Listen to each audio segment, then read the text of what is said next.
اديله سيف سبيس تماما، مساحة آمنة يقول كل اللي هو عايزه، يقول هو محتاج منك ايه من غير ما يبقى خايف من رد فعلك. لا تقعد تقول له انا عملت لك وعملت لك وعملت لك. مساحة يقول فيها كان نفسي يحصل كذا في الموقف ده، عادي وانت تتقبل. نفسه في ايه، محتاج ايه، زعل منك امتى، من غير ما يبقى ماشي طول الوقت على قشر بيض وخايف ولا تزعل، خايف لا يتضايق. لا، ما يبقاش ما بينا.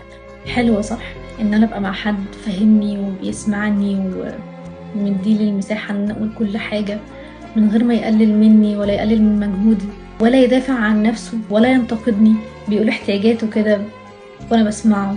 طب ما تجرب انت تعمل ده في علاقتكم، جرب يبقى فيه مساحة آمنة ان انا بقول اللي انا محتاجه منها وهي كمان بتقول اللي هي محتاجاه مني، من غير ما نبقى خايفين من بعض، قلقانة اقول له كذا لا يزعل.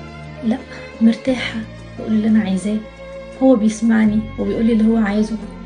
دي بس لو بدأنا نعملها نقدر نقول ان بقى فيه بيز قوي قوي على اني ابني عليه بعد كده. مش هتبقى سهلة قوي على ناس قعدوا طول الوقت بيلبسوا ماسك كده قدام بعض مش عارفين يقولوا الحقيقة اللي جواهم. خليكم عونة لبعض في الاول، زقوا بعض على الصح، اسمحي للي قدامك انه يطلع الفيرجن اللي خايف منها انها تظهر قدامك، وانتي كمان اعملي ده. ويا ريت لما تطلع نقابلها برحمة